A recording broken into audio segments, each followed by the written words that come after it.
Todd Marinovich was bred to be a football quarterback, trained by his father. He was a big high school star at Mission Viejo before becoming a big star at USC. And then for just a brief moment, he was a big star with the Raiders. And then everything flamed out. There's a new book on his life story called Marinovich, Outside the Lines in Football, Art and Addiction. Author Lizzy Wright joins us now to talk more about it. Good morning to you. Good morning. Welcome to our humble chilly Thank you, home. Paul. It is a thrill to be here. I am beyond excited to have this book hit shelves tomorrow. Believe it or not, I've actually interviewed Todd, I think on 2 separate occasions, mostly about his art. Yes. But he was very candid about what went wrong. Absolutely. How did you decide to write a book on him? Well, of course, folks of our vintages as football fans have heard the name Todd Marinovich. You know, the first quarterback to really have tremendous success from a very early age. He was labeled the test tube athlete, right? You know, the robo quarterback. Right. These terms followed him. His success out of high school, taking USC to a Rose Bowl victory as a freshman, right, as a first sophomore in history to declare for the NFL draft. These things are exceptional. You know, joining the Raiders, a dream come true. However, there was a deep, dark underbelly. And that's what we expose, and in his words, really talking about the story behind the story, what the press has not covered.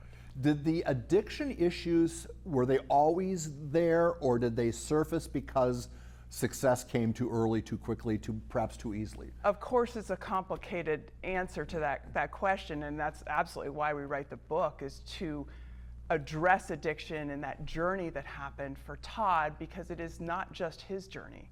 There are many folks who suffer and have family members who suffer. And so when we talked about doing this book, we wanted to do it justice, be raw, be honest, go brutally honest, so that we can help others. This addiction journey for him began in his early teens and has plagued him his whole life. And he was just, early on, you could conceal it, but as the pressure cranks up, the cracks begin to show, and suddenly it's impossible to conceal. Right, and I think, you know, ESPN's 30 for 30, the Marinovich Project, which may be fairly well known, that attempted to put a bow on this story. And we reveal in the book, the fact of the matter is Todd was using during filming.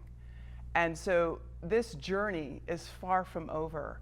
And we often run the victory lap, not understanding that these journeys do not end. So is this book, in your view, is it for football fans, Raider fans, people who know the story, or is it more about addiction issues and people that are, because let's face it, I mean, you know, with fentanyl and whatnot, addiction is a crisis in our society. Is it more for those people, do you think?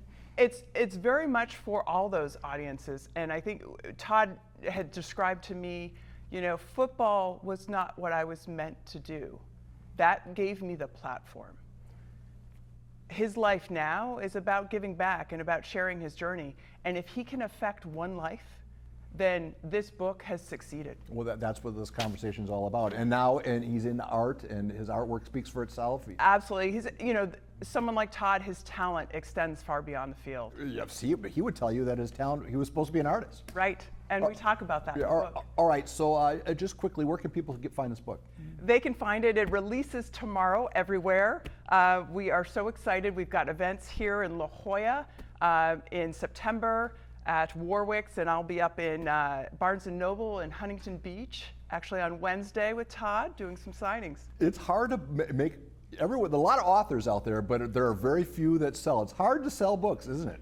You know, it is, but these are passion projects, and I only want to work with athletes who are willing to go raw, go brutal, because as a fan, we want to hear that story. But you're not a sports writer per se, because in a previous life, you were part of that Zero Dark 30 team that was tracking bin Laden, and you wrote a book about that, correct? Right. We all have multiple lives, you know, in our stories. What's the name of that book? So The Saffron Spy, I'm currently shopping. It is based loosely on my experience in intelligence. So I was recruited into the NSA to track bin Laden in the early 2000s. And so it was an incredible time in my life. But obviously, you can't write a nonfiction account of that type of book. The movie, I assume you've seen the Oh, movie. of course I've How seen the accurate was that movie? Well, everybody has their take. You know, I was long gone by Yeah. intelligence, from intelligence at that point. But boy, I can tell you that the strength and courage of the men and women who served our country. We are tremendously lucky to have the freedoms because of the sacrifices they make. Well, we wish you first of all, we thank you for your service there. We wish you great success with this book and that book. Thank you. And perhaps this is not the last time we chat, okay? Thank you, Paul. It's been a pleasure. I appreciate it. All right.